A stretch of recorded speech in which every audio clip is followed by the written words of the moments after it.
And ladies and gentlemen, welcome back to another episode. This is the Sports Cave. Your co-host Robbie Lunk, your co-host Zach. Zach, I know we had a plan to start the show a certain way, but a lot of shit has actually happened. Yeah. So I'm so sorry for the unpreparedness. Well, but that's okay. Going on right now. I should also apologize to the fans in the comment section that wanted to see me start off the show without my shirt on. Fortunately, I'm pretty sure it goes against our good pal Twitch's, conditions. Terms of service. TOS. So for those of you watching, quick one. It's a quick one. That's a quick one for you. Just one quickie for you. That's it. That's it. Just one quickie, okay? That's for you, Ryan. Off and do the show like that for 5 minutes. No, I'm gonna keep my shirt on.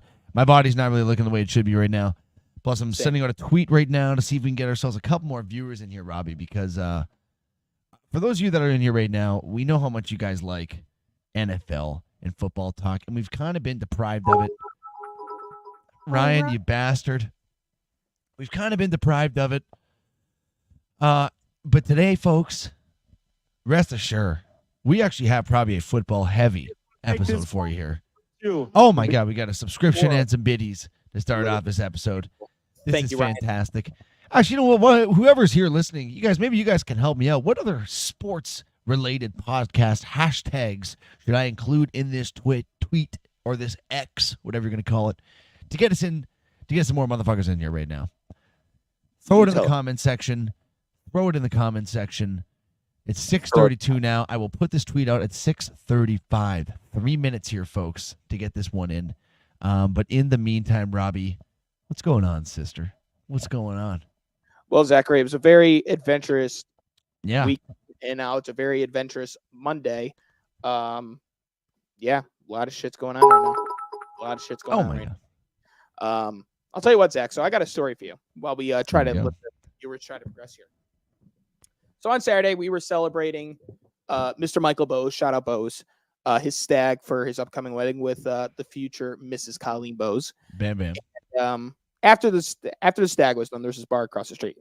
We were told that that's where we were going to meet up, we thought. So we got there, we had our beer, and no, we're supposed to go to this other bar. So we slugged down our beers. We head across the other side of Waterbury. We go to this place called The Cave. I'm going to call them out. We're going to this place called The Cave. And we get there. There's 5, 6, 7 of us that walk in. I don't remember. Now, Zachary, you see 5, 6, 7 people walk in as an owner. What's the first thing you would do? Well, I'd probably walk up and say, "Hey guys, welcome in. You want to come sit down?" Last call. They said last call. We're like, what? Last call? We literally just walked in. They're calling last call. So, what time was it? 10:30 on a Saturday night. Yeah, no last calls. So we went up to go get drinks, and they're like, only those with open tabs can get a drink. Well, you're a fucking The Cave, East Main Street, Waterbury. Never. Fuck you. Call them a bunch to let them know, Robbie, right now. Let them know why they're shit. Because I'm trying to give you my money so I can drink alcohol, and you suck. There she goes, another beer cracking, which honestly, Robbie, I'm going to be honest with you, man. I don't have any beer today. No beer for me today.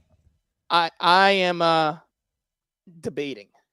Well, I know you had yourself a tough, I'm just going to put this tweet out like that so I can focus solely in here. I know you had yourself a tough Saturday night because you really dabbled in there and got pretty fucked up. I was the same way Friday. I actually, too, was at a stag. And let's just say a lot was consumed. I won a nice fucking Raptors painting, though, which I'm pretty fired up about. It's not the one that's in the background right here. Can't really see but it's a nice one. I gotta hang it up here still somewhere. I think I'm gonna hang it up over the drum set behind this camera here. That's hot. That'll be my little section. How was your weekend, Zachary? It was pretty good. A lot of beer, a lot of fun. We got a good weekend coming up here, though, Robbie. We got UFC 299, which, if you guys don't know this, I know we've already made this clear to you folks, but if you forgot, we are, in fact, doing a Thursday episode of the Sports Cave this week. Now, it was supposed to be primarily, I guess, a NHL trade deadline episode, but, Tan. Okay, I have a couple beers. I can maybe go grab one or two. Fucking now Tan's giving me shit over here for fuck's sakes. We're going to have a trade deadline episode Thursday. And then you know what? We're also gonna have to toss in some UFC 299, and then whatever the fuck we don't get through today, because today we just got a humdinger for you. Here's a So big ass fucking show to be done. But Zachary, yeah, we don't have much time to waste. So why don't we I'm get gonna ready? grab a beer. I'm just gonna grab one beer, Robbie. Start us off. Just set it up. I reckon I will do that for you, Zachary. You hustle and get those Busch Lights because it tastes like fucking piss. He didn't hear that, folks. All right, we'll see if he actually listens to the podcast. Busch Light tastes like piss. Now, folks, baseball season's underway, spring training, basketball, hockey, but we're not starting off with those sports. We're starting off with the best sport in America.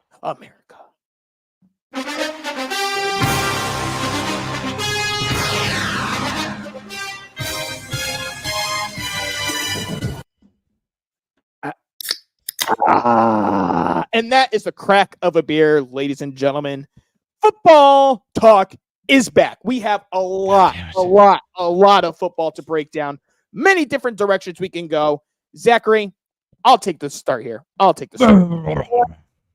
going to start with an absolute legend. 13 seasons in Philadelphia, although the stats don't really pop up due to the fact he was an offensive lineman, but he was one of the best all time. He's great off the field. Jason Kelce has decided to hang up the cleats and has called it quits after 13 seasons with the Philadelphia Eagles in a very emotional press conference. Oh, my God, yeah. It doesn't matter if you hate the Eagles. It's kind of like the situation with, like, Jeter and the Red Sox. You know, you can hate Jeter, but you got to respect him. You can hate David Ortiz, but you got to respect him. You can hate Jason Kelce, but you got to respect him. And that press conference, I don't even know how it's possible to hate that guy. I don't know neither, other than him being way better than any center you probably had in your franchise's history. But Zach, it's a big loss for the Philadelphia Eagles. They're losing one of their leaders, and not to mention just an overall fantastic teammate and player. And he called it quits after 13 seasons. Played 205 games in 13 seasons. I don't think he's missed a Super Bowl. A very, very, very long time. Tough son of a bitch. I mean, and also, I mean, great career for him. And now we're going to speak about this, Robbie. It is it should be now the funeral of the tush push in Philadelphia. Yeah, because I agree. we're talking about the probably the biggest piece of the tush push was Jason Kelce. The biggest piece. I don't give a shit who the hell you put in that center position now. It doesn't matter who it is in the league.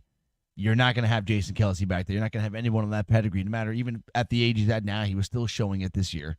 Yep. I mean, realistically, the guy easily could have gone for another year, but at some point, enough's enough. Now you want to get back. He's got young kids, spend a little bit more time with them. He's made all the money in the world. I mean, now he's basically a fucking celebrity now worldwide with his podcast and his brother dating Taylor Swift, so you might as well fucking ride that while you can as well, too. It'll probably I bet you next year is probably going to be his most profitable year he'll ever have in his entire life without playing football. Most definitely. And I mean, their podcast is going to be a hell of a hit because he is entertaining as hell. Kelsey's entertaining as hell. They're both fucking great for the game of football. And, we saw the way he was acting in Buffalo, interacting with the fans. He saw a young Taylor Swift fan and held her up in front of Taylor Swift to say hello. He's just an overall good guy and an ultimate party guy. Party guy is definitely right. And if you're asking me, that's the only player left that I actually kind of like on the Philadelphia Eagles because the rest are douches and suck.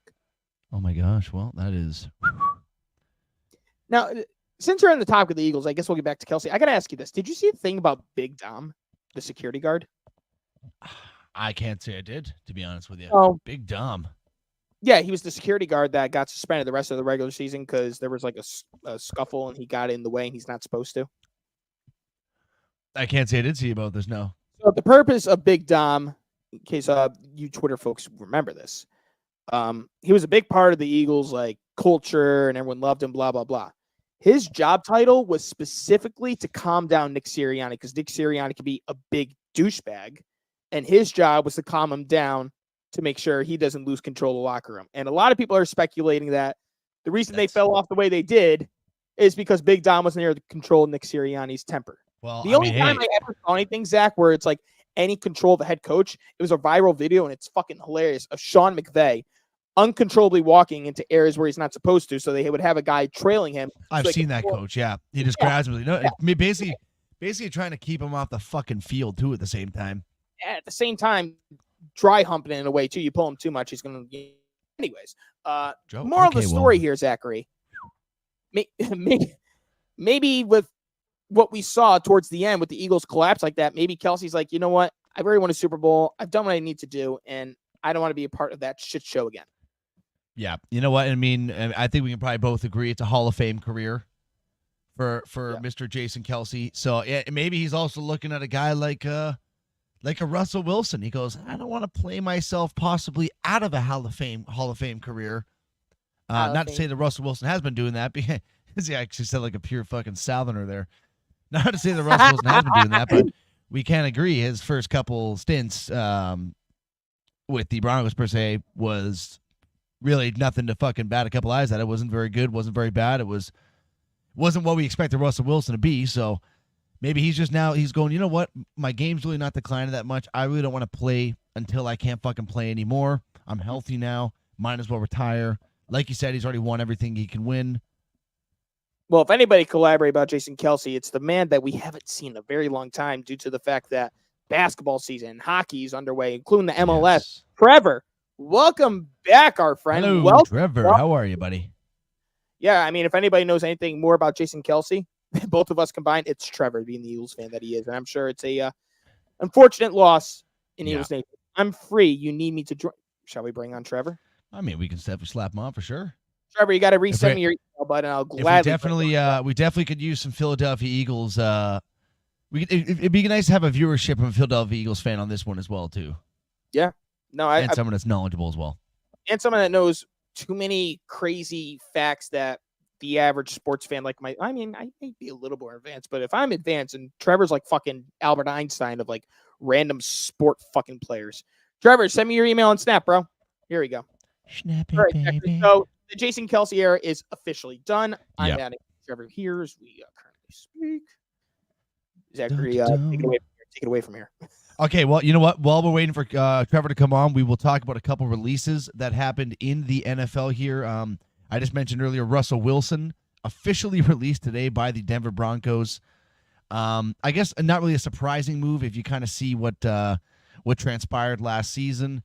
I know there was kind of some rumors like which way they were going to go in the offseason, but I guess now there's really no more speculation. Russell Wilson will be a free agent. Will there be a team he's going to sign with? I'd have to assume it'd be someone that's going to take a swing on him. Like there's a lot of teams I feel like that will be looking for a quarterback upgrade, and Russell Wilson would be that quarterback upgrade. So we'll have to see about that. And then, Robbie, another one I saw, Minnesota Vikings cutting running back Alex Madison. I thought he was okay last year. Before you move on to that. Yeah. One last time, because we'll never hear it again. Broncos country, let's ride. But yeah, Broncos country, let's ride. Broncos country, let's ride. And they read, and they rided. And ride. Yeah. I didn't want to say road. I kind of want to go along with the whole ride scenario there. They ride it down. They never went back up. They went down. Yeah. Yeah. Well, it also comes with I got a couple stats for you with the release of Mr. Russell Wilson, if you're curious at all. Okay, here we go. Yes, sir. He has more than doubled the largest dead cap hits in NFL history. Prior to him surpassing Aaron Rodgers' $40.31 million was Matt Ryan at $40.53 million. Russell Wilson's cap hit. Would you like to take a guess? Well, you said it's more than double, right? Yep. I'm going to say it's $86 million. Yo, you were close. $85 million, bro. Son of a $85 million. And in that trade that they made with Seattle, it goes like this. Seattle got Drew Lock, Shelby Harris, Noah Fant, their 2022 first-round pick, which turned to offensive tackle Charles Cross. Their second-round pick was turned to linebacker Boy Maffei, I believe. The fifth-round pick turned to Tyreek Smith. Their 2023 first-round pick, Devin Witherspoon, who took the fucking league by storm last year, and their second-round pick, Derek Hall. Well, Zachary, Trevor's here. Let's bring him on. We're bringing on our pal. It is what do you do, baby? What to do? What to do? Trevor, welcome. It's actually relevant, which we didn't for the season. I literally said just be relevant and entertaining. Am I right to say that? Is this camera too dark right now? Or do I need to change cameras? It is definitely a little dark right now. Give me a second. I will change this right now. But Zach, all of that given up to Seattle. There we go. Signed him to a $242 million deal, and all goes to hell. That's Yeah. better. That's the worst trade of all time. I'll say with quarterback. Well, as a Cleveland Browns fan, I might have to step my foot in and say we might have the worst quarterback. No. Donovan McNabb to the Washington Redskins. How about that? Say no more. Yep. And he did not do anything. He didn't even live up to the contract. That's the worst part about it. No, I mean, at least Deshaun Watson had like a couple moments, Zach. I mean, what was Russell Wilson's best moment with Denver? You really got to think about that one. And yeah, it's nothing. He didn't have too many good ones, to be honest with you. So is it beating the 0-3 Chicago Bears? That's got to be top 5. I think that him shitting the bed versus the Seattle Seahawks week 1. That's when you knew it. That's it when was you knew. An accident waiting to happen. Yeah, Peyton Manning saying snap the ball, or call timeout, And they run the clock, try a 63-yard field goal, right? Oh yeah, so bad. So bad. I mean, honestly, Denver might have like the success with John Elway and Peyton Manning, but outside of that, it's a shit show. Jake Plummer was good on that list, by the way. He took him to a couple playoff games, by the way. All right. Jake Plummer took him to the AFC title game. People forget about that 06 AFC title game, by the way. Well, Trev, 06 was 18 years ago. Hey, that's a trivia question. Name me a Denver Broncos quarterback outside of John Elway. And Peyton Manning took him to the AFC title game. Jake Plummer's your answer. That's why. I don't know. I will make sure I'm going to put that one in the memory bank there. Also throw in Brian Greasy, too. He was another quarterback that took him to a playoff. He's going to name off guys I've never fucking heard of. Brian Greasy, you would know. He's a quarterback's coach now for the San Francisco 49ers right now. I didn't know. But Trevor, what are your thoughts on this Jason Kelce as a? I knew it was going to happen. Honestly. I had as someone who watches a lot of Eagle football, something wasn't right with him all year, honestly. Also, if you watch the Doc Kelce on Amazon, I was like, he's retiring. It was the one conversation I had with my buddies. Like, people's like, what's up with the Eagles? Like, I'm going to be honest with you, Jason Kelce's going to retire. Guaranteed. Lock it in.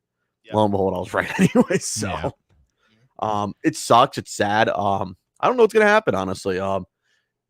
I would not be surprised if they draft a lineman first or second round, honestly, when they need a linebacker, more importantly. So it just sucks. It's an end of an era. He's the best Eagles 6th-round draft pick of all time, especially in the most disastrous draft of the 2011 NFL Eagles draft of 2011. That was a horrendous draft. It's very bad, by the way, when you draft a fireman, Danny Watkins in the 1st round, and Deion Lewis and a few other people. It's not that great of a round anyways. So yeah, to get him in the 6th round is pretty goddamn impressive. 192 it was actually, so which is crazy. So it sucks. It's an end of an era. Is it the end of the tush push? No, I don't know. Actually, I have not. I'm gonna be honest with you. I have not looked at any combine bullshit or anything. So I'm going open. I'm not looking at anything. I'm not going by a Mike Florio report. I'm not going by a Joe Shane report. That dude's a loser anyways. So.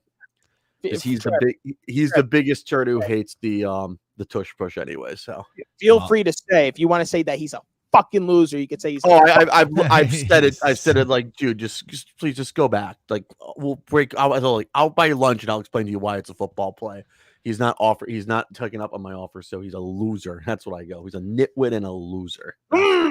Well, speaking of the combine, I don't know if you guys saw. Did you guys see that fucking wide receiver out of, I believe it was Texas? Break the 40-yard dash record. No, I did not watch anything. Ran a 4.21. What's his name, Zachary? Cocksucker. Let me get his name for you. Right. You don't have it. Is this gonna be? No, I just remembered. Here we are. Let's go. This guy named here. John Ross again? Is that's the last time we broke No, you remember? Fucking Cincinnati idiots. What they had, like the 5th pick or the 8th pick or something? They had a top 10 pick that he took. It was a top 10 pick, and they Xavier Worthy. Xavier Worthy is his name. He will not be worthy in my draft pick board right now. That's what I go by. I apologize if you hear a washer and dryer. I'm doing laundry today. So I just had a shit ton of sirens going by my house. So I mean, that is spring break down here in South Florida, anyways. So all right, shall I? I was gonna say while we're all here, there is There's been a fair. Oh yeah, throw this thing on there. Throw this thing on there. I will. Here we go. Ready, It Trev? says It says 4.22, but after reviewing it, it was a 4.21, so he beat it by 0.01 seconds. Here we go. Yeah. Oh! Run! Oh! God damn, that guy is fast as shit. Fast as fuck, boy. Fast as fuck. Trevor must have wanted to go. I was gonna say, thank God Trevor saw it. Well, Trevor didn't see it. The rest of the audience got to see it. You missed out, Trev. I know you don't give a fuck about the combine, but you missed it. Fast as fuck, boy. Yeah, that guy is a speedster. Apologize. You missed out on the video.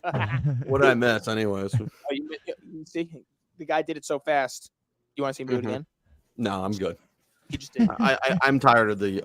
I call these the underwear Olympics. I'm over the combine and stuff. It's the most useless As weekend. are a lot of the top picks in the NFL draft, as they are too.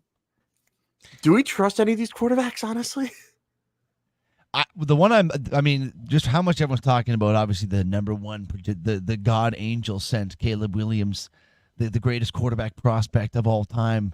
There's first of all, I actually didn't get to watch him really much when his Heisman winning season, but I watched him an okay amount last year. Mm-hmm.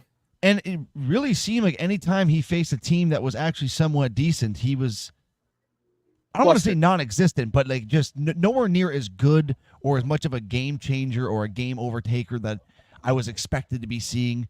Mm-hmm. It was just a very average-looking NCAA quarterback to me in a lot of points last season. So I know it's a very quarterback-heavy draft, but I'm kind of with you right now. And Robbie, I don't know if you saw the report to your Patriots, but apparently that is their plan, which I'm sure you're probably happy about, taking a quarterback. I saw JJ McCarthy, and people are already calling him Mac Jones 2.0 already. So yeah, if you guys take JJ McCarthy, I don't know. I've been saying all along because, like Trevor said, is there anybody you really trust in the draft? And for me, it's no.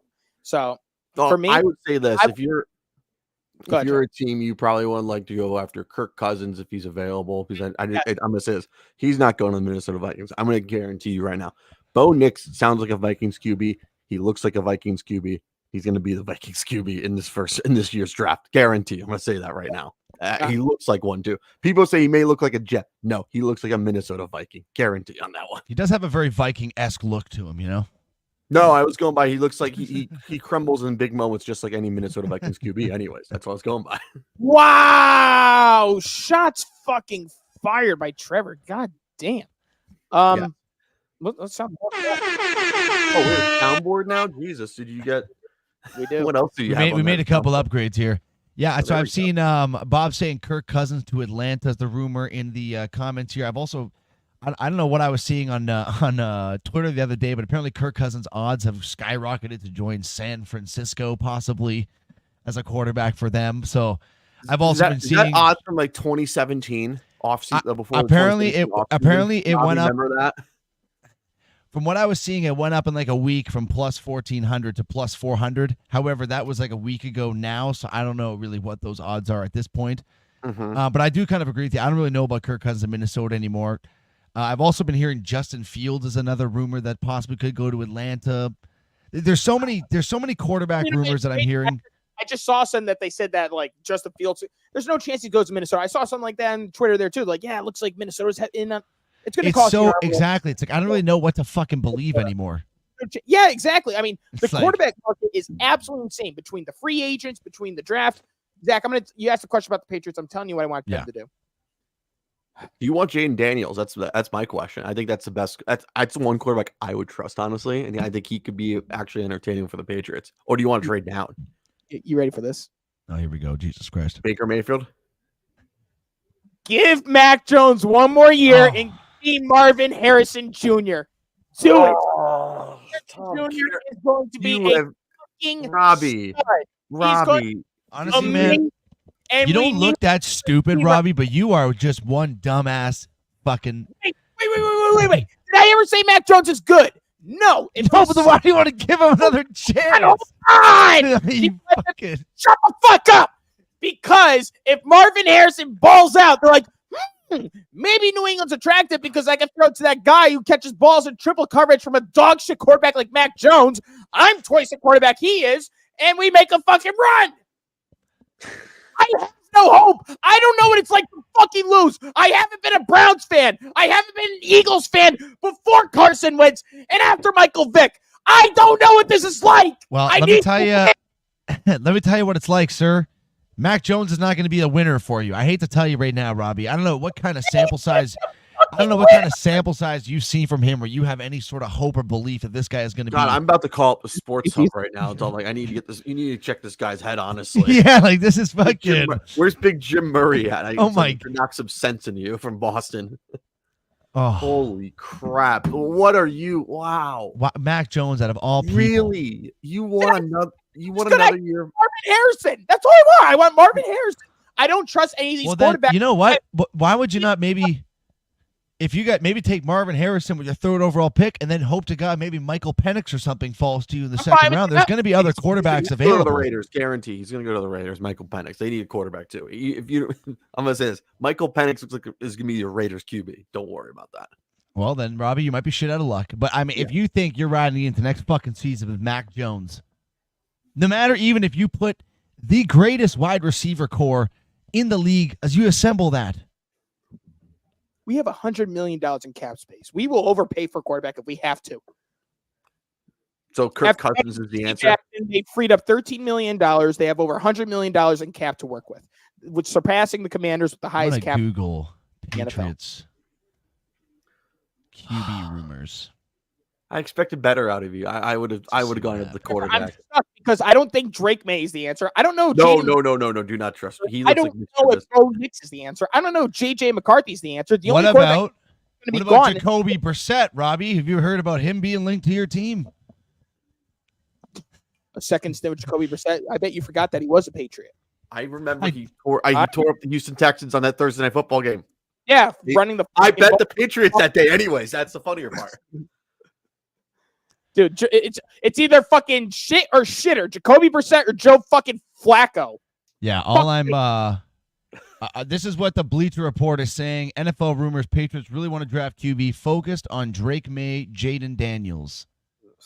So Jaden Daniels, I feel. I think Jaden Daniels would be the way to go for you. But I mean, that's okay. Well, let's think. Let's brainstorm here, folks. Let's think. Okay. Mm-hmm. So the two picks ahead of the Patriots are probably the most. I'm going to say it, retarded franchises in the 21st century. You have doing so well, man. Like we were actually doing so well this. Football team and Commanders, and then you got the Chicago Bears. So what's going to hit on a quarterback since Jim McMahon? Let's be honest here. Mm-hmm, mm-hmm, and I do love me some Jay Cutler too. Don't not worry. Well, Jay Cutler's their best fucking quarterback. Trevor, if you were, what do you see this Bear team doing? Are they taking this godsend Caleb first? I know one thing. Josh Harris wants to make a flashy move. 100%. Caleb Williams is from the DMV area. The word is what I've been hearing is they want to make a trade up for it, honestly. And I just don't see it happening, honestly, but I could totally see it happening now. If the Bears do it, they're stupid. But I could also say Bears fans will lose their shit if they trade down again. I feel like them that want to keep Fields, and then you see it's mixed. They don't know what. That's what I mean. It's like a 50-50 thing. I feel Ryan Bolt has no idea what he's doing. Anyways, the Bears are the biggest dumpster fire right now, especially with their GM who wants to trade asset for asset. He wants to rebuild for everything. You need to pick a quarterback. Justin Fields ain't it. Let's be honest here. You missed out on two quarterbacks last year. Well, mostly one, anyways, which was CJ Stroud, and now. And you have Carolina's being a total dumpster fire, anyways. Oh it's Trubisky instead of Mahomes or Deshaun Watson. Well, Deshaun Watson was number one on John Fox's big board when he looked at quarterbacks in 2016. Don't blame him because he was my number one too, and going into that draft, he was fucking dominant in Clemson. Yeah, it was. Yeah, Ryan Pace was in. I think someone had an interview. I was on Barstool Redline Radio back in the day. Yeah. They talked about it was like there was talks in the room where like Deshaun Watson was number one. Ryan Pace had what's his face on Trubisky over of everybody, so he could not win that fight. That's why John Fox got fired after that year of Mitch Trubisky and Mike Glennon, which I mean makes sense. Makes sense.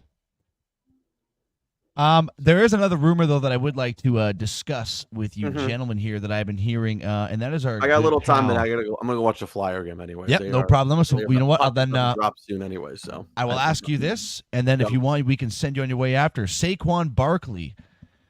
Do you think this Houston Texans rumors that have been circulating around, think there's any sort of legitimate to this, or you think that's just a load of bullshit? I could see it happening, honestly. Yeah, I can see it happening too. I've been seeing a lot of it on Twitter recently that apparently that is now the quote unquote favorite to sign him now. Mhm. So I mean that Houston Texans team, you get Saquon Barkley, you get those Dude. receivers healthy again next season. Oh They're my my- goodness they're, gracious! they're contenders go to the AFC fucking championship. 100%, 100%. And he's healthy. The Cincinnati Bengals are still on line one, by the way. If their I quarterback know, can stay healthy, but- though, that's the problem with They're Mr. Burrow. contenders. I'm not guaranteeing it. They're a contender. Yeah, they're definitely- they will win they will win the AFC South. Do not worry. That division is horrendous. I'll So, tell you what, the Giants, if they do that, over under 5.5 wins, I'm probably taking the under. of the Giants. Under. That team stinks, honestly. Because they got no playmakers outside of Saquon. There's talks about Darren Waller potentially retiring. Retiring. As I'm scrolling through Twitter here, Rich Eisen's reporting that the Giants are completely done with Daniel Jones, which shocks me because why would you sign him to that kind of extension? Doesn't make any sense to me. Joe Shane was an idiot. That's the funnier part. That's what you get for hiring a former Bills GM, assistant GM, formerly a Dolphin scout. That's what you get, anyways. Yep. You get stupid contracts like that. Bunch of fucking jabrones. Yeah. Yes. I don't Before I leave, Robbie, your thoughts on the NFLPA giving the Patriots the worst rankings on all their facilities? shocked because Robert Kraft is one of the best owners in the NFL. So I don't believe that type of shit. I feel like they just try to get a reaction out of the fans. I don't believe in any of that shit. Dude. Really? No, Okay. I mean, if you told me it was Washington, I believe it 100%. Washington's one of the worst, but Kansas Right, City's a crazy one, by the way. Right, but Washington's going to flip over with this new ownership group now that Schneider's gone. So I don't know how they base all that shit off of, but Mhm. I can't Def- imagine that these millionaires are getting treated like fucking dog shit. Definitely, Tampa is known for. If you go through the NFLPA rankings, I made fun of Tampa for being the biggest dumpster fire of all time. By the way, because they have like mold and residue, and it's like, who remembers the staph infection problem in Tampa with their locker rooms and stuff? They're about to get another one probably. Amen to that right there. So, all right, I'm gonna go watch a hockey game because they play the St. Louis Blues tonight. So I'm gonna go watch that. And by the way, and the Central Division in hockey is the most entertaining division of all time. By the way, Trev, before you go, one more thing, since you got the flag behind you, yes, Cody Bellinger, yay or nay? yes, I'm happy. I need another starter. I want Jordan Montgomery. That's what I want. We'll see what happens. We will see By the what way, happens, Trevor. Went down to Thank you. Dallas. Grand old time, by the way. Here's the funnier part. Any Cowboy fan that wants to talk shit to me that had never been to Dallas, don't talk to me. I've actually been to Dallas and I saw Jerry World. I'll say this. Dallas Stars put a wonderful product on and off the ice no matter what, by the way. That's a well-kept organization. But if they can just go back to the late 90s unis and the early 2000s. Bring the star uniform back. Yes, I have a Brendan Morrow jersey. Those are fire. I'm about to buy an Those are Avery. Like, fucking if you awesome. remember the varsity jerseys that they wore when the Reebok came, I found one already. I'm about to buy it right now. Anyway, so that's a fun organization to root for anyway. So, because they like hockey and stuff. Trevor, thank you very much for coming on, brother. Always a pleasure. Enjoy the Philadelphia Flyers game. Enjoy your day off. They play the Bills. They play the Blues tonight. Off tomorrow. Off Wednesday. Miami Thursday. They play. They go to Tampa, which I'll be at both games this weekend. The Florida two-step, we call it, by the way, down here. So take care. Be well. All right, Have Trev, yourself a good one. And that was Trevor. Before we keep going here, Robbie, I see Plufo. Let's go Bruins. We are actually about to start what I'm going to say is a preview of the first round of one of the NHL playoffs. Can we go through the NFL news that fast? No, there's still some NFL, but I'm just saying the game's about to start now, 7 o'clock. Leafs versus Bruins. It's looking like it's going to be a preview of the first round of the playoffs here. So let's go Leafs. Let's go Leafs. Go Leafs. We do have a little bit more NFL news regarding the Kansas City Chiefs, Robbie. They are moving on from receiver Marquez Valdez-Scantling. He has been released. And there was rumors kind of wondering what was going to happen with Ladarius Sneed. I guess at the beginning of the week, I was seeing that he was told he was able to seek a trade. And then all of a sudden, yesterday, he ends up being signed to the franchise tag. So he will be sticking around with the Kansas City Chiefs, which is going to lead my question to you, Robbie. Chris Jones, what's going on with him now in Kansas City? You think he's fucking out of there? No, I think he's got one more year. I think they're all in the goal for doing the three-peat. So I think he'll come back. But the money, though, that's the part that I'm a little bit concerned about. Because, I mean, they got to bring another receiver for Mahomes. They got to bring in somebody to add to that receiving core, I would assume anyways. Well, the market's kind of small for receiving because they're all getting franchise tagged, and Mike Evans just signed the extension, which we'll get to, obviously. But I don't know. I'm shocked that they want to move on from Snead because he was their best secondary player by far. I don't think it was a want to move on from him. I think it was how the fuck are we going to afford to pay everybody? We got to pay Chris Jones. And he has to play under the tag or else he's not going to get paid.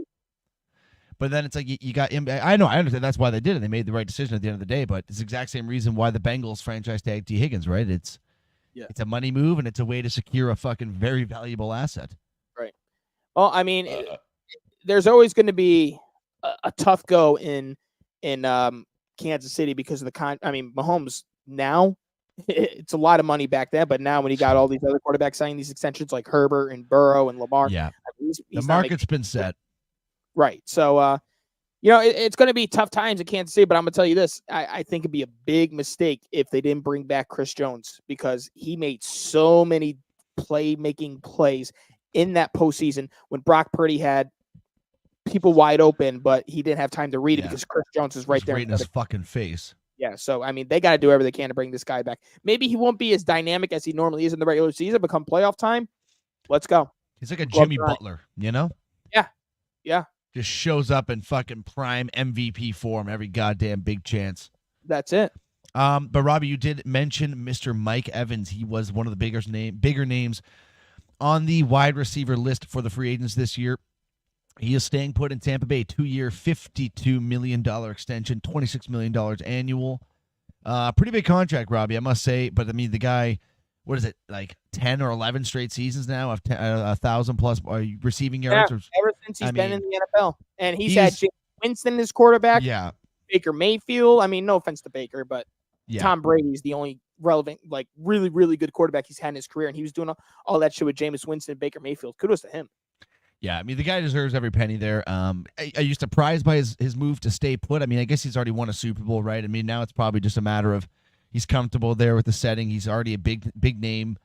You think? I mean, realistically, that could have been a guy that could have went to a team like Kansas City, possibly, right, and really bolstered them up for another run at a Super Bowl. Maybe he gets his second one, but obviously, a team like Kansas City wouldn't be able to offer $26 million a year. Robbie, what are you widening your eyes like that for there? None. There's personal shit going on right now. I was going to say, I thought you said like a big cock or something. No. Oh. But Mike Evans, you surprised by this, Robbie? I guess we kind of saw this one coming, right? I'm surprised. I'm also not surprised because a lot of the reports were saying that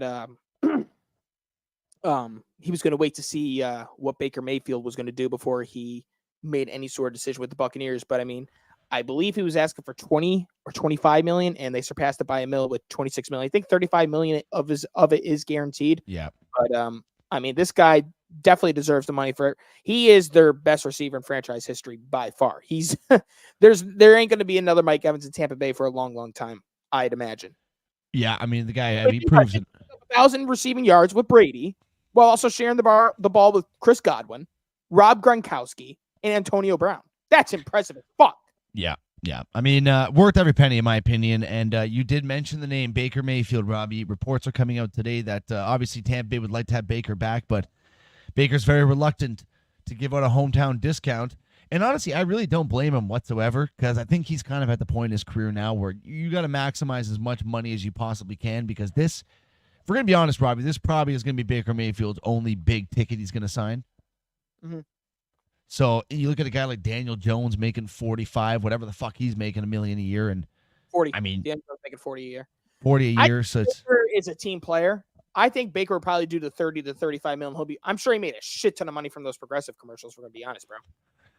Yeah, I know, but I feel like once these guys start making that sort of money, you know, it's they just want more. They want more. They want more. And from what I've been seeing, he's very reluctant to take a hometown discount. So we'll just have to wait and see what happens there. Yeah, we'll wait and see, but I'm sure I would bet he probably goes back to Tampa Bay. I mean, I would bet too. They had a very successful season last year. going to go where he's going to get a starting job? Tampa Bay, New England, where else? Atlanta, but Atlanta seems like they're going different routes with Justin Fields and Kirk Cousins, like you said. It seems like they're going to different. I mean, I've seen Baker Mayfield's name there, but I think it's just there to be there. You know what I mean? Exactly. I think it's there. Maybe it's also there just to entice fucking Tampa Bay to go, fuck, okay, this guy's he's being rumored to be linked to other teams. We got to solidify him now. Because also, if you look at Tampa Bay, like if they lose Baker Mayfield, where the fuck are they going to go from there? You know? Oh. No, because you froze for a quick second, so I don't know what the fuck you're saying. Okay.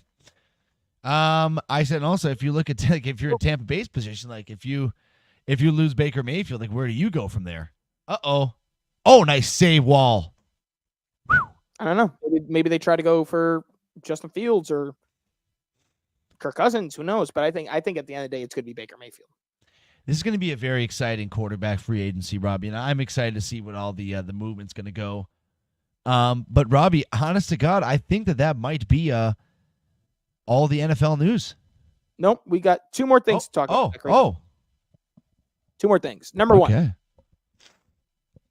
with the $100 million that the Patriots have, it appears that they are once again going after a former Cowboy who is now a free agent and spending all of his years since he's been drafted with them, and Mr. Offensive Tackle Tyrone Smith, one of the better left tackles in football, very injury-plagued.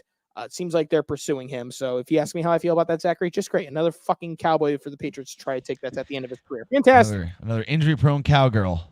Yeah, and the second one, I don't know if you saw this, it is being reported that the Pittsburgh Steelers have zero interest on Justin Fields, Russell Wilson, and appears they're going to go on forward with Kenny Pickett. Your thoughts? I love it. As a Browns fan, I love it. I love every second of it because I don't know how stupid you can be as an organization. I honestly, I was really behind all the early rumors of Justin Fields going to Pittsburgh. I really don't even know why, but I just feel like he would be such a good fit there. It's just a gut feel, like it's just, you know, perfect. So that's what I was that was like the one thing I was like, I'm almost certain this is going to happen, but. Hey, if they're going to ride with Kenny Pickett, that's about as stupid as you saying you want to give Mac Jones one more chance next season. I mean, why not? I mean, honestly, like, what do the Patriots have to lose? Because honestly, they could bring in Jaden Daniels or Drake May, and let's be honest, there's 5, 6 named quarterbacks are coming into this draft, correct?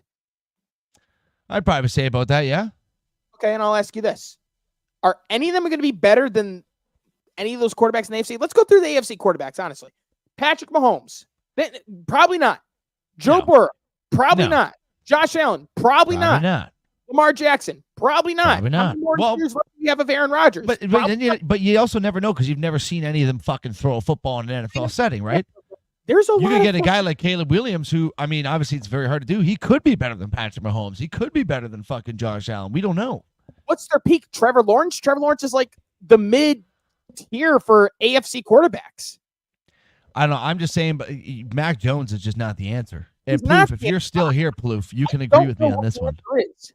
I know he's not the answer. That's not what I'm trying to imply when I'm telling you guys I want to take Marvin Harrison. Marvin Harrison, in my eyes, is the best offensive talent in that draft. He is the better offensive talent in all those quarterbacks. I'm not disagreeing with you there at all. I think he's the best player overall in this draft as well. I think he's the biggest difference maker. Right. But if the Patriots fucking blow cock and they suck dick and balls, there we go. Maybe they can find a quarterback in next year's draft or the year after. They're still sucking. As I was saying, there's still going to be guys. Like there's going to be the 3 guys that go very high are going to be the Drake May, Caleb Williams, Jaden Daniels. Stop. This just came to my mind. The Patriots suck next year and the year after that. You're getting Shedeur Sanders? Give me Archie Manning. You've never even seen him play in college before. How the fuck do you know? Peyton and Eli Manning. What does that say? Super Bowl winners.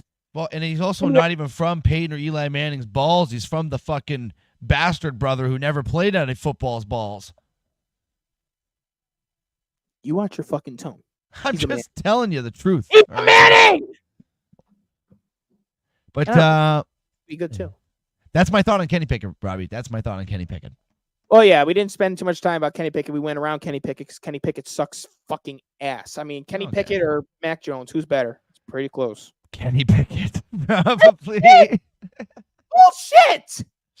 They're both so shit, though. They are. It's like comparing a shit to a shit.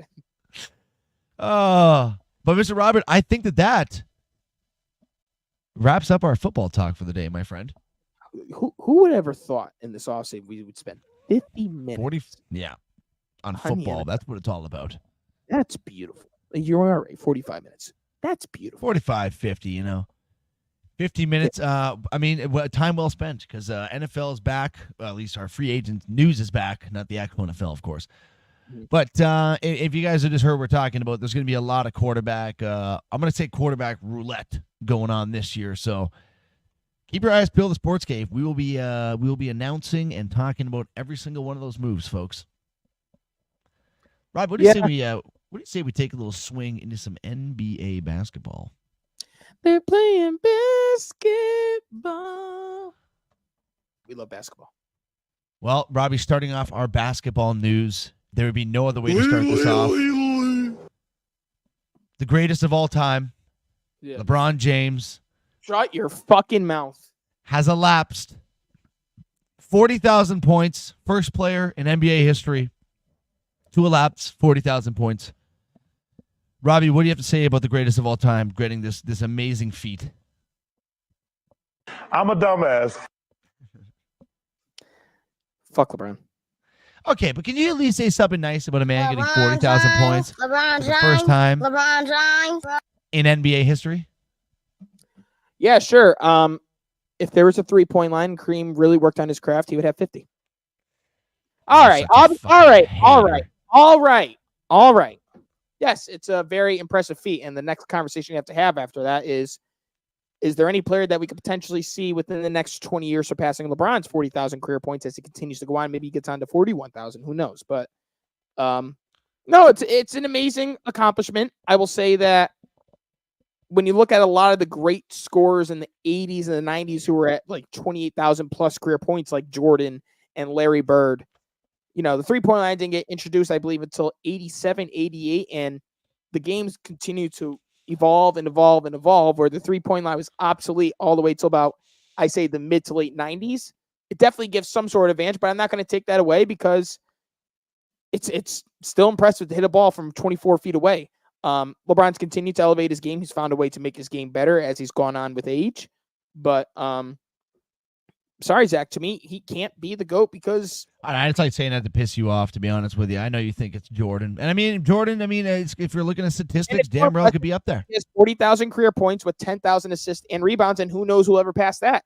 If I could think of anybody who could potentially pass that, maybe Jokic, maybe Luka, but it's not going to be easy. And if anybody, it's going to be Luka over Jokic, because Jokic at one point is just going to retire and race horses all day. Yeah, he's going to retire. If he wins one more title, I'm done with this sport. Go back to 40,000 points, that's very, very impressive. Congratulations, LeBron. Hey, you're always welcome to come on the Sports Cave, LeBron. You're always welcome, my friend. LeBron James. Funny, Zach, because you know what? There's audio of LeBron after he got his 40,000 career points. Jesus Christ. No, there's not, Robbie. Yes, there is. It's right here. Come on, man. That's too easy. What'd you think? I thought you were going to put the dabba-dabba-zibba-dabba-dooba-down. Fucking goddamn me dead. 1979, 1980. First one to make was Chris Ford. Thank you for your Google search, Father. And that's Bob Historian Clark right there. Do you have any updates that are 2 or 3 days old? You could also put in the comment section here too. Robbie, we do have, unfortunately, the bad part of our job. We do have a couple injuries that we must report in the League of Basketball. This isn't Some fun. big names have gone down in the last couple days, Robbie. This isn't fun. Not fun at all. Starting off in New York, if you're a Knicks fan, you might want to plug your ears because the godsend of your season, Mr. Jalen Brunson, one of the top point guards in the league this year, the way he's been playing, hurt his knee in yesterday's game, could not get off the court under his own weight. And Robbie, it looks like one of those no contact knee injuries. And honestly, I hate to be the asshole. Normally those end up being some sort of torn ACL or some sort of torn ligament in the knee. it's just you hate to see it happen, but it happens all the time with these guys. And if that's the case, I mean, the New York Knicks they might as well just give this season up. Well, from everything I'm scoring through on Twitter here from Ian Bagley and a bunch of other these insiders here is that it's not considered to be serious, thankfully. But okay, it's well, that's definitely good. a major scare because you're already out Randall. You're already out with Anunoby. You're out with Mitchell Robinson. Hartenstein has missed some time. And you can't lose this guy because he's been their best player all season long. And I'll tell you what, as he goes down, Josh Hart steps up, leads him with a triple-double on the Cleveland Cavaliers. No Donovan Mitchell next. I know Cassian, we didn't have Donovan Mitchell. Well, the Knicks lost Brunson in the middle of the game. No Anunoby, no Mitchell Robinson, and no Julius Randle. You still have Jared Allen, Karis LeVert, Darius Garland, Isaac Okoro, Evan Mobley. Inexcusable. More than enough to get the job done. Yes. I don't know how the Knicks are doing it, dude. I don't like if they're all healthy at playoff time, like they need everybody to come back before the playoffs so we can get those reps in because as the playoffs approach and you just start and they're all healthy by then, I'm not taking them to win the first round series. I'll take them to lose because rust is a factor. Yeah. No, I'm not disagreeing with you on that one there. And it is a scary time if you are a Knicks fan because you are right. They're definitely battling the injuries. They sit now in 5th place in the East, Robbie. Fourth place in the East, rather, behind the Cavs, Bucks, and Celtics. Now, if we're looking here, the win percent, they're definitely firmly in a playoff spot. I mean, regardless, even if they go on a skid, they're going to be making the playoffs. But like you said, for a long run, it's going to be a little bit tough to make that run without getting at least a couple of those star guys back. For sure. Robbie, unfortunately, some more injuries to announce. Steve, I know you're not here because you know what? You just don't care about us, I guess, anymore. He's a streamer now, dude. Russell Westbrook fractured. I believe it's a hand fracture. He will be out now for what I'm going to assume is at least a couple weeks. Hold up. Really? Yep. So, not like a massive loss for the Clippers, but still for the role he's had this year coming off the bench. It's not a massive Steve loss. is here. Sorry, Steve. Love you. You just haven't wrote anything in the chat. It's not a massive loss for the Clippers, I guess you could say, Zach, if that's what you're going by, but it's a massive loss for Steve's emotions. Emotional, damn it. Well, Steve, I'm here for you, brother. I am here for you.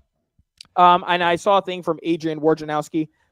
He is getting surgery, and he's hopeful he can return in time for the playoffs. And I'm sure the Clippers are too, because once James Harden has to take a seat, you need someone to run that offense. Yep, very true. And I hate to be the bearer of bad news, but because I've dealt with it, James Harden's hammies have gotten a little bit weaker. Uh-oh, Steve, he's already throwing some shots here. Now. I can see him. It's almost like he's wishing an injury upon him. I'm getting him prepared. I'm trying to make sure Steve understands what Harden is, because Harden was the ultimate Iron Man. This guy wasn't getting hurt in OKC. He wasn't getting hurt in Houston. And the second he got sent to Brooklyn, he gets hurt in Brooklyn. He gets hurt in Philly. And thus far, he's been hurt for the Clippers. He hasn't. Oh, fuck. He hasn't been, but just be aware. I mean, think about it, Zach. You got injury-prone Paul George and Kawhi Leonard. James Harden has been hurt recently. Russell Westbrook just got hurt, which is a rarity. Things are getting scary because their next best option is Norman Powell, who's done pretty well, but Norman Powell's not going to lead you anywhere in the playoffs. Well, I mean, he was helping the Raps, Robbie. You fucking dick. Sorry. I said he's been good, but I'm saying he's not an X factor for a championship. He's not a leader. You're not a leader. I'll tell you one thing. I can join Steve in the sad department when it comes to injuries, because I have to report another Raptors injury, unfortunately. Raptors star this year, Scotty Barnes, hell of a season. He's finally come into his own as a top player. The best player in the Raptors by far this year.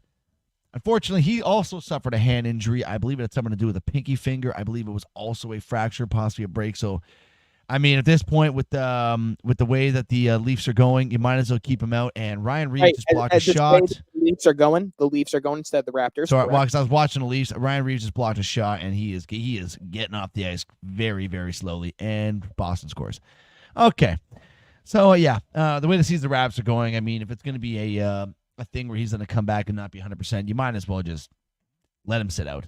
Let him sit out, get healthy. We're not winning fucking shit this year. So I think at this point, this might have been in the last couple games. Just played for the Raps this season. He's had a hell of a year. Hell of a year.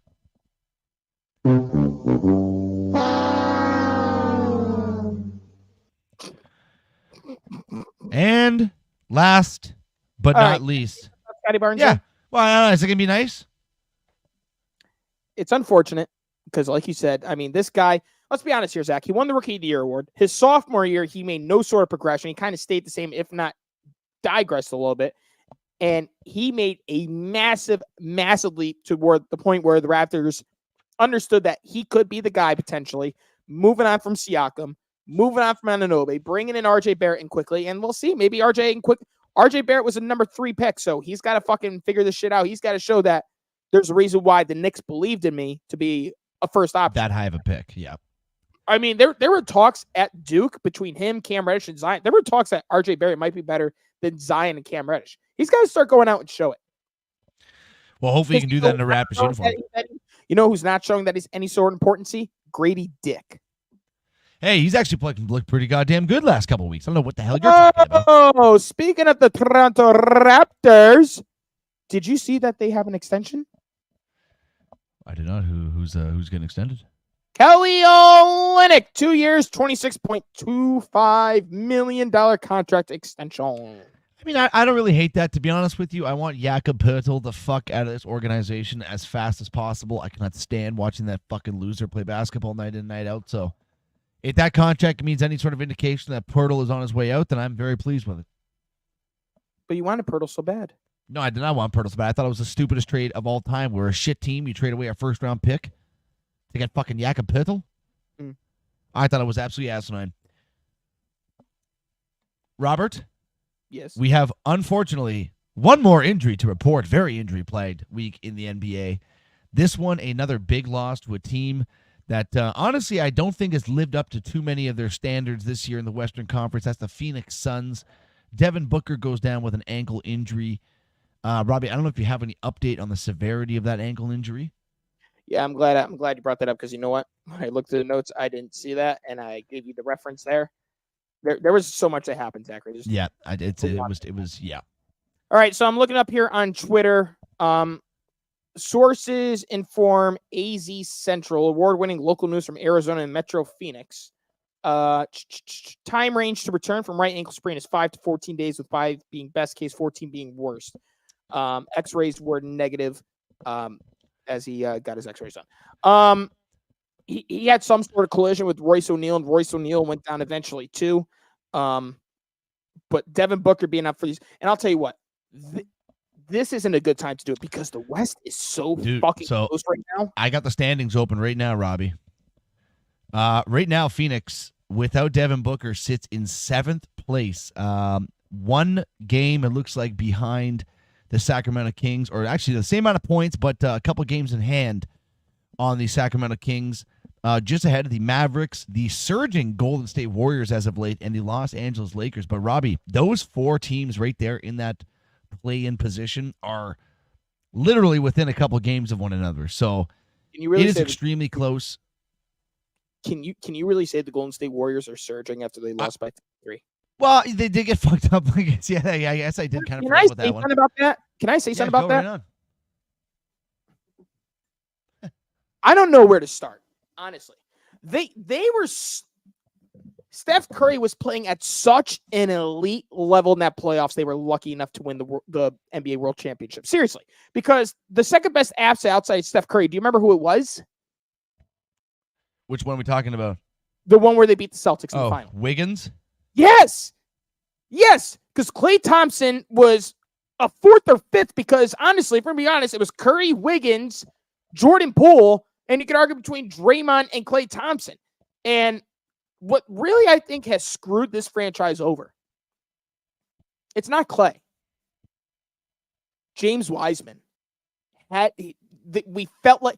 felt the same way. You have to go with James Wiseman because the Warriors are lacking a big man. They haven't had a big man with Curry since maybe David Lee or Andrew He's turned Bogut. out great. And he's dog shit on the Pistons now too. I don't know what the fuck happened. So it goes from there. And then this offseason, which we all questioned. Zach, I'm going to be honest. Chris Paul is a starter for a lot of teams in the NBA. He's a starter in Brooklyn. He's a starter in Toronto. He's a starter in Miami. He's a starter in so many different teams, and he's riding the bench, wasting his career in Golden State. That wasn't the move they need to make. So now I'll ask you this, Zachary, and I will say this, and I'll ask you if you agree. We talked about Zach LaVine for the longest time. Zach LaVine needs to go into the Golden State Warriors, and I'm going to tell you why. Zach LaVine can shoot the ball very well, number one. Number two, he has a better finishing game at the rim than Klay Thompson has ever had. Number three, the only thing that you're going to be missing is defense. Well, yeah, he is definitely a very one-dimensional player. I'm not going to disagree with you that way. I mean, obviously, it does look like the Warriors definitely need some more scoring from someone not named Steph Curry, because it seems like that's the only guy that's kind of getting it done for them this year. And when I meant surging, I mean like the last 10 games are like 7-3.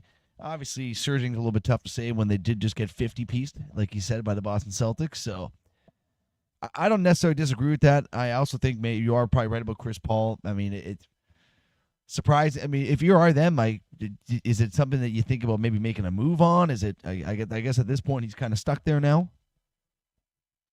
Yeah, I mean, Klay's a free agent after this year. I think it's safe to say he's not going to be a Warrior next year. Yeah. I think Klay will be a Laker next year. Isn't that crazy? Every free agent's always labeled to go to the Lakers, right? To me, it makes sense that Klay might be a Laker next year. Depending how much money he wants. If this guy wants $30 million a year, then you ain't going to Lakers. Yeah.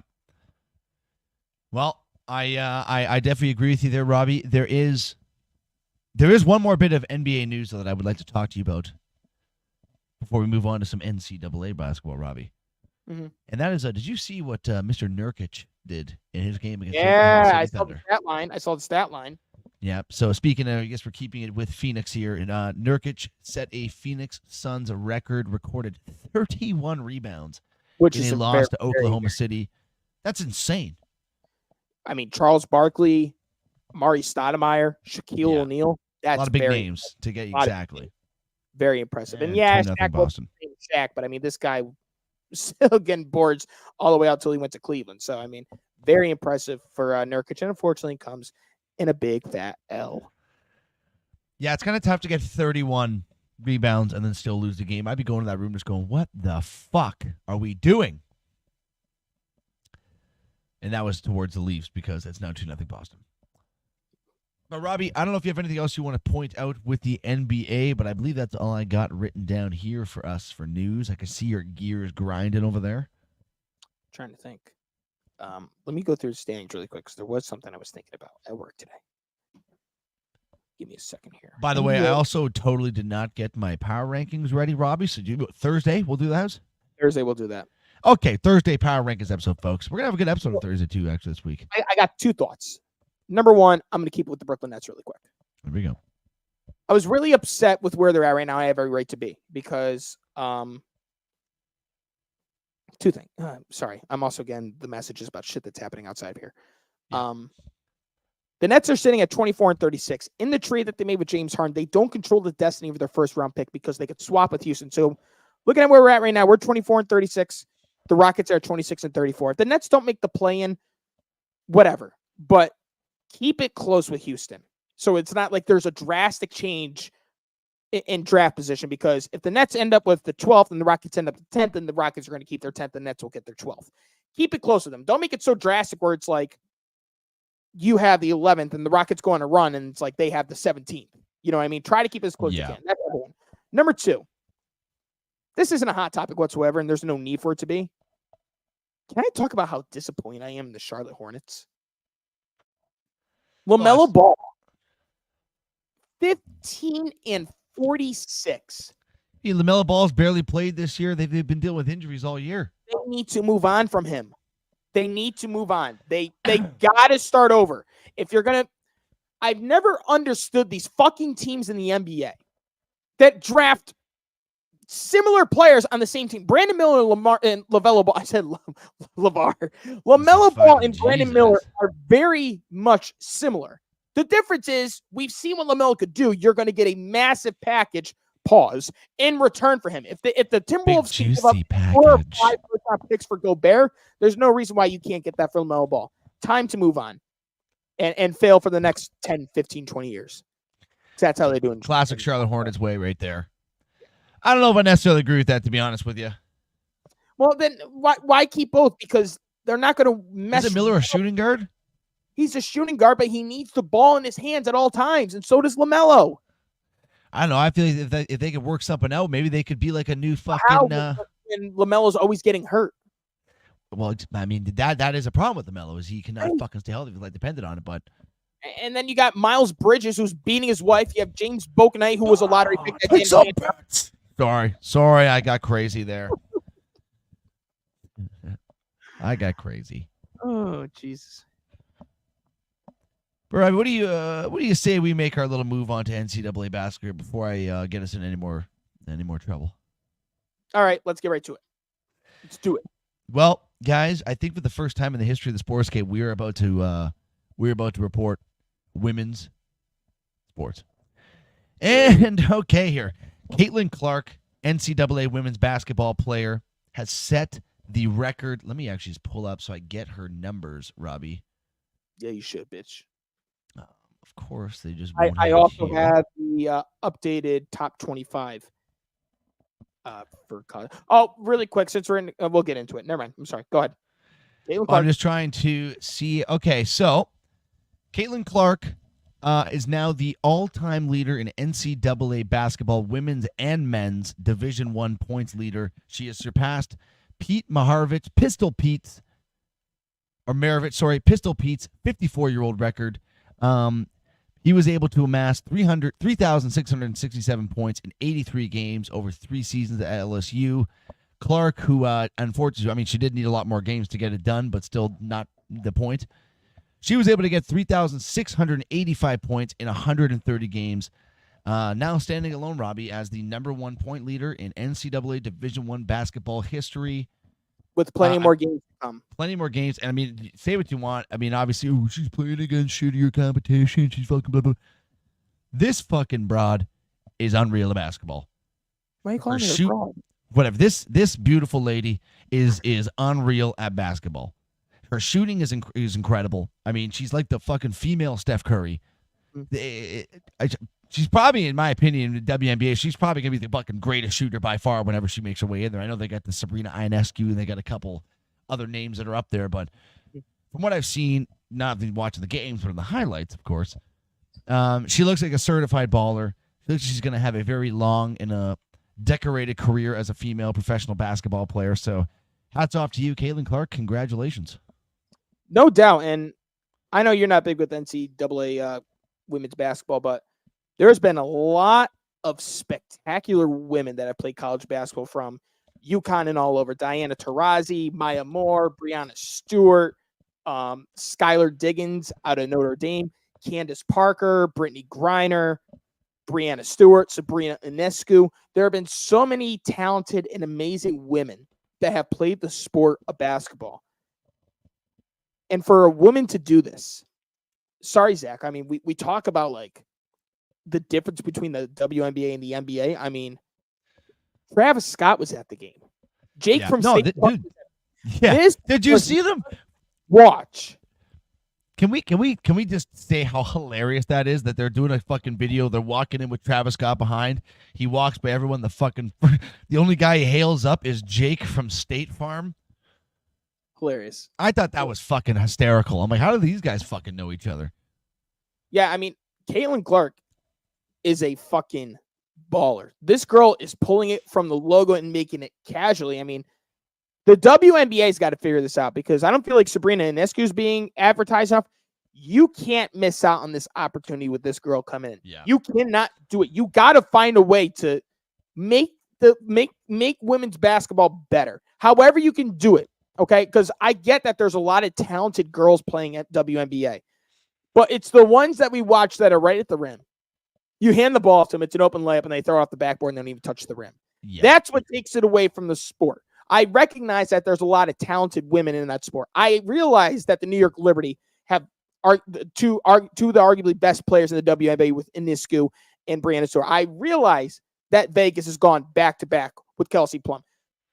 Find a way to get everybody's attention when Caitlin Clark comes in. And whoever has the number 1 pick, it's no fucking question who it's going to be. Yeah, it's gonna not be even a fucking debate. Not even a debate, but just Caitlin, and go win that title. You came close last year against LSU. Finish the job this year. Go get it. She's going to have her hands full, though, I think. But, hey, it's possible. It can be done. Last bit of NCAA basketball news. For those of you who listen to this podcast, you know that me and Robbie are a couple of Husky men. We're Husky boys. We're the Yukon Husky handsome hunks over here. And our Yukon Huskies, Robbie, our Yukon Huskies take down Seton Hall to win the first Big East regular season championship in 25 years.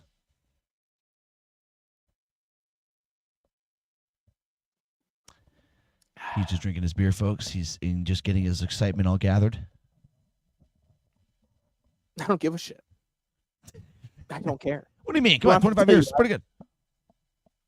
Well, they also were outside of the Big East for a while, joining the AAC.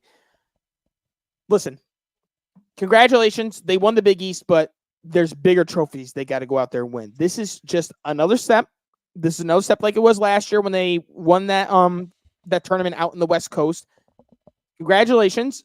But like, don't let this overshadow what the big goal is. That's like your basketball team or your baseball team winning the AL East, Zach, but it's like there's a bigger trophy. Like, yeah, we're AL East champions. That's great, but there's another trophy that we're looking at. So congratulations, but don't look away from the biggest prize. Let's go back to back. Back to but back, Blue, you're baby. right. Let's go Huskies for sure. Go Huskies, go Robbie, go Huskies, go. And I believe that is it for the NCAA basketball news section of the Sports Cave, Robbie. Oh, you're right. Let me see if nope, they don't have it on this thing here. I was going to see if I can get the March Madness soundbite on here, but I don't think I can, Zachary. I'm going to try one more time. Okay, Zach, I don't know where this is going to go. There's a good chance that pause. Here we go. You ready? Yep. Yeah. Okay, well, good song. Good song. But, yeah, Robbie, obviously March Madness is coming up, folks. It's going to be here before you know it. So keep in mind, we're still going to be doing a March Madness pool here with the Sports Cave, or a bracket challenge, I guess you could say. It's $10,000 entry. Whoa! So just get... What are you, fucking psycho? Are you trying to draw people away, you fucking idiot? What is it, $20 we said, 25? $10 probably. Okay, well, $10, $20. We haven't yet decided, but it won't be any more than 20, any less than 10. We'll say that, folks, okay? Robbie, we have a little bit of MLB news to go over as well. As you know, spring training is now in full effect. We got a couple guys that have signed. We got Zach Wheeler and the Philadelphia Phillies agreeing to a 3-year, $126 million deal as of today. That is the most. Oh. Yes. Did you freeze? I froze? You kind of freezed a little bit, but we're good. I said, Saudi, right? Oh, nice. What? Bob. But yes, Phillies and Zach Wheeler agreed to a 3-year, $126 million deal. We didn't go through the top 25 like we always do. It. Oh, Christ. Well, my bad. Oops. Monday. Back to NCAA basketball. Forget about Wheeler signing. He didn't sign yet, actually. It's in the works. Son of a bitch, you fucking idiot. I'm just kidding. I'm kidding. You want to take that back right now, you cock? I did! Sorry to the people's ears. Okay. Zachary, one team has been kicked out of the top 25, dropping out of the rankings. Could you guess who it is? Seton Hall. They weren't in the first place. I'm not too sure, to be honest with you. What team is that, Robbie? Let me give you. You probably get it now. Oh, Florida. Bye-bye. The Gators are out. So now, 25. They dropped from 21 to 25, so they're hanging in by a fucking testicle hair. Dayton is in. USF at 24. SMC. What the fuck is SMC? Oh, it's St. Mary's. So St. Mary's must have lost to Gonzaga. They dropped down 6 spots.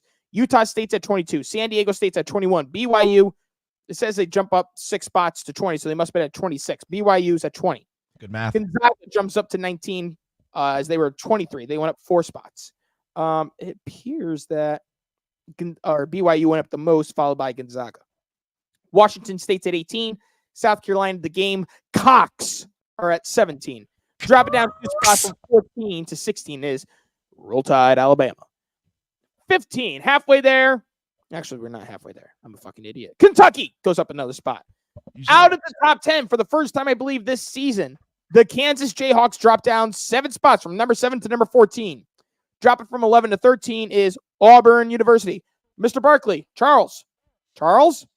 Now, are you aware that Charles Barkley did go to the University of Auburn there, Zachary? I am now. Charles, what are your thoughts about the way they're playing basketball, and what could they do better to improve their game?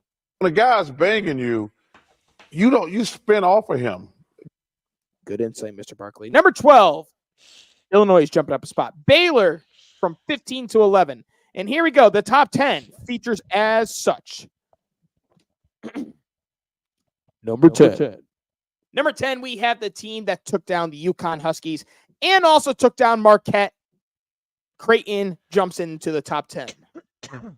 Number 9. Number 9, we have the Blue Devils, Duke. By the way, that player that suffered the catastrophic injury. Yeah, I saw him throwing down windmill dunks a week after. So inspirational. Such a horrific injury, and it's thrown down windmills a week later. Let's see. But forget DeMar Hamlin. This guy's comeback of the fucking decade. This is unbelievable what he's done. Number 8. Dropping down from the top 5 to number 8, Marquette University. Number 7. The Tar Heels, the University of North Carolina, goes to number 7. UNC? Number 6. Iowa State University jumps up to number 6. And we approach the top 5. Number 5. Arizona goes to number 5. Number 4.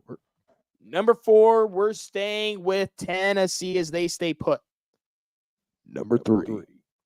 Dropping down a spot, Purdue University goes from number 2 to number 3. Number 2. UConn. UConn. We all know they're number 1 in our hearts. They're probably the best team in college. But because of their recent loss, and this team will stay at number 1. Number 1. The Houston Cougars. Huskies Nation, baby. Huskies Nation. I don't know how much left is in their schedule, but Houston has 2 games left.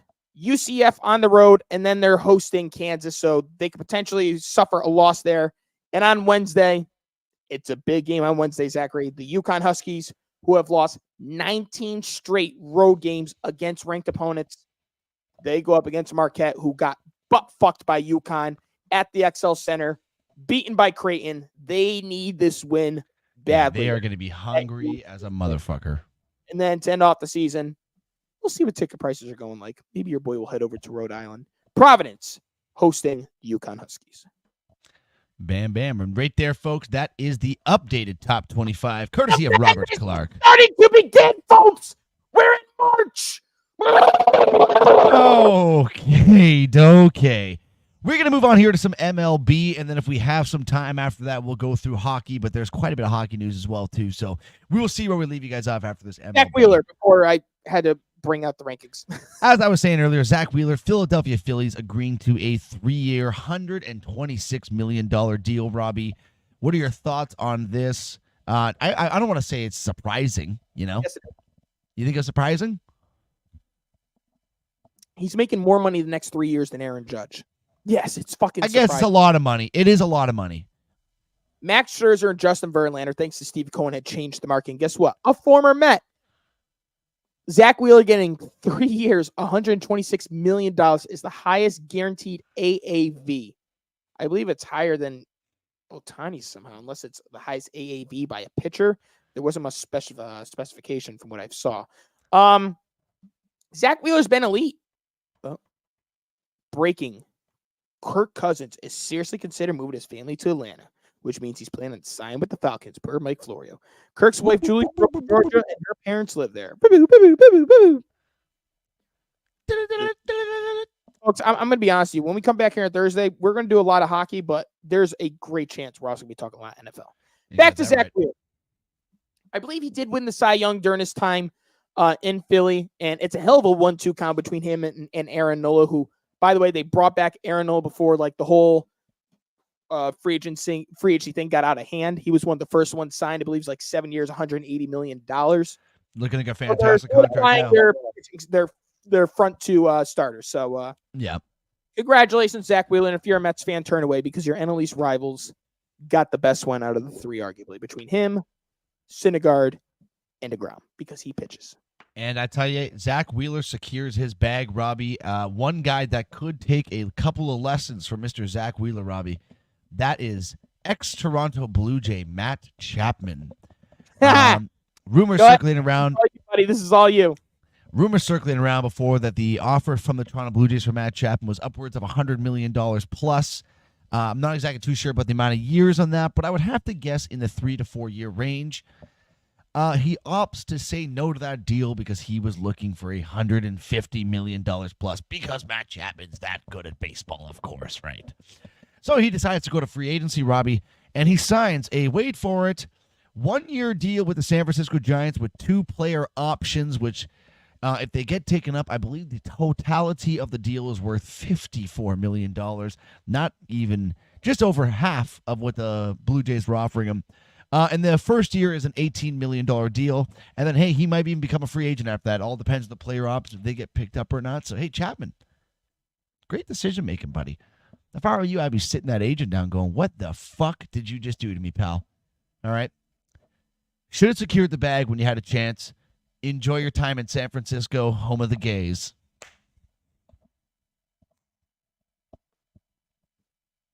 Oh, my God! Gays! Wow. Jesus Christ. You are going to be the reason why we get canceled. Well, Zachary, I don't know how much longer these fucking players got to look at Scott Boras and be like, seriously. I mean, do you remember what his compelling argument was for teams to sign Michael Conforto? You probably don't. I do. No. Michael Conforto was highly regarded with the Mets. He was a good, solid player, but nothing more, nothing bigger. It's crazy that he was using Michael Conforto's experience in the Little League World Series as a reason why teams should sign him. This guy, I mean, Zach, the Cy Young, it's March 4th. The season officially starts in 16 days in Korea and shortly after in America. Korea. Blake Snell, Jordan Montgomery, JD Martinez, I believe they're all Scott Boras representatives, still aren't signed. Yeah, Scott Boras might really be digging himself into a hole here, Robbie. Seriously, this is not good for baseball.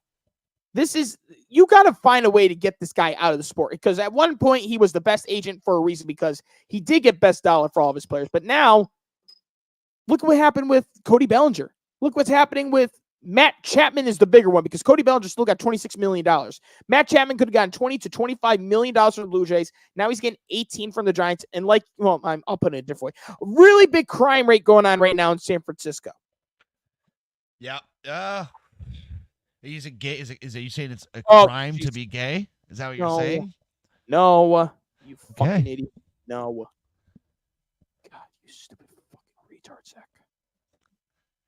Anyways, Robbie, I mean, I think Chapman's a fucking idiot. I don't know if you have anything else you want to say about it. I don't know what goes on between that.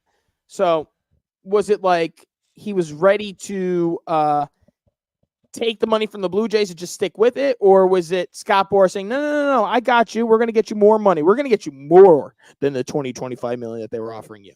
Well, I'm going to say it's probably more at Scott Boras, and he failed. Fuck you, Scott Boras. Fuck you, dude. Robbie, in other news, we have Shohei Ohtani making his debut with the Los Angeles Dodgers, and he wastes no time, Robbie, belting a home run in his first game in a Dodgers uniform, albeit in spring training, but still, got to get your dick a little hard if you're a Dodgers fan. Yeah, I mean, 1, 2, 3, Mookie, Ohtani, Freddie. Holy fuck. Wow, that's shit. Yeah. Right. Yeah. Really should, Zach. I mean, it's preseason. It's spring training going on right now. Should I just, Zach? I don't think the audience heard me clear enough last week. Allow me to drink my beer. Okay, here we go. I'm just gonna lift my one head outside up here in case I fucking lose an eardrum. Okay. I said it last week, and I'm going to say it again.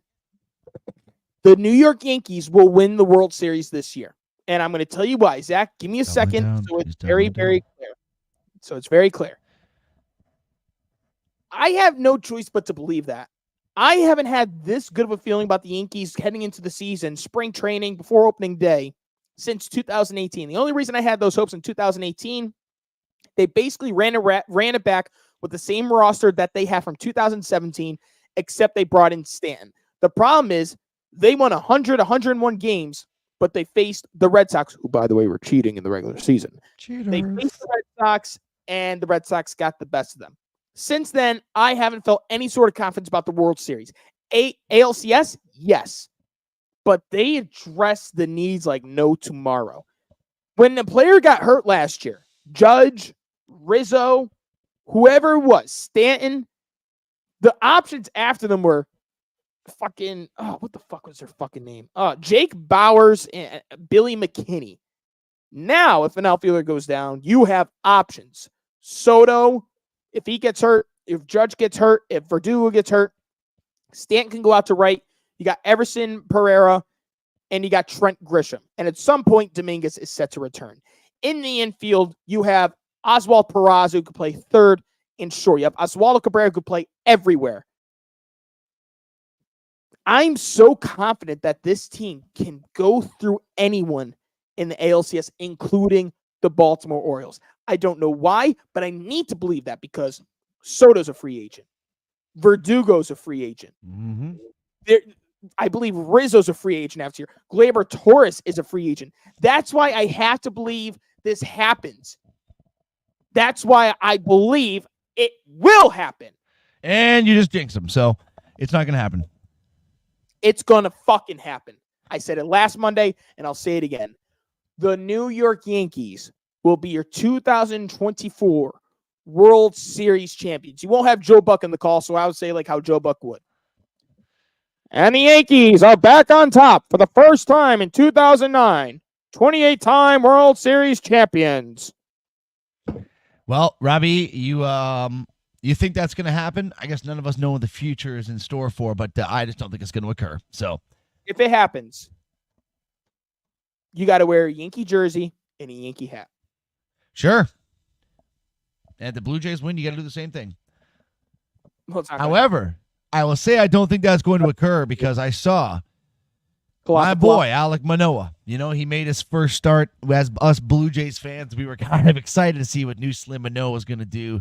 And I think it was an inning and one-thirds pitched. He plunked three guys. I believe it was like 3 earned runs. Really just not a good start for Manoah. I honestly don't even have much to say about it because this fat fucking slob, we just keep giving him chances, and he keeps showing up and not delivering. So at this point, if he's going to be pitching like this, get him the fuck out of here. Get him the fuck out of here, Robbie. I don't have that problem right now on my team. Fuck you. We're moving on. We are moving on. Blue Jays aren't winning. Manoah sucks ass. Who said that, Zachary?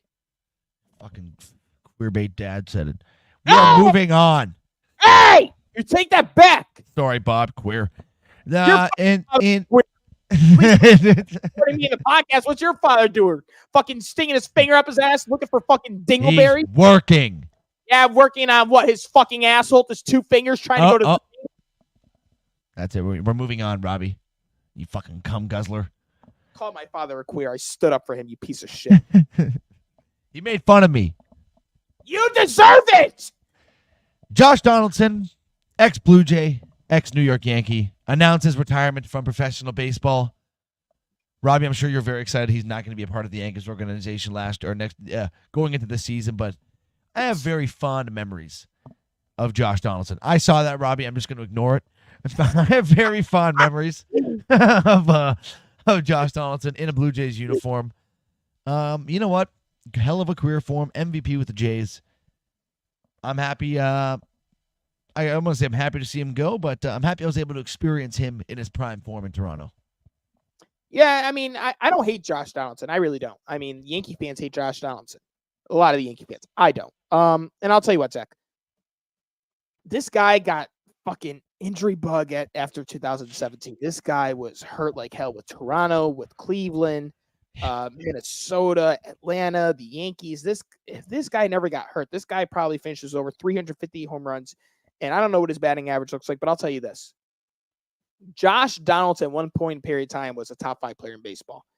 I don't know if it's enough to get him into the Hall of Fame because of the way you look at the numbers, but during his time with Toronto, there was nobody better than Josh Donaldson on that Blue Jays team or in the AL East for that matter. Josh Donaldson, you fear to see that man at the plate because you're like, this guy is just going to fucking ruin any chance that we have to win because he's going to hit a fucking gap double or he's going to smack the ball 450 to dead center. Yeah, definitely better times for you than for me, but I just remember being a Yankee fan facing the Blue Jays. You had no choice but to fear when it was Bautista, Encarnacion, and Donaldson, but the one that gave me the most fear was Josh Donaldson. Yeah, he was a fucking lethal weapon for Toronto for a little bit, man. Just a weapon. Yeah. Yep. I don't have much more to say about Mr. Donaldson, but hey, heck of a career. Happy that I got to experience you, as I said before. I think the average baseball fan needs to look away from his time with the Yankees and the 1 year he had with Milwaukee. Look at his days with the A's and the Blue Jays, and I would even say the Braves. He was pretty good for the Braves too. Yeah, exactly. Look at the good days, baby. Look at the good days. Mr. Robbie, that is all we got for MLB. So I will ask you this, because you have work very early in the morning and you do the editing. Not even that.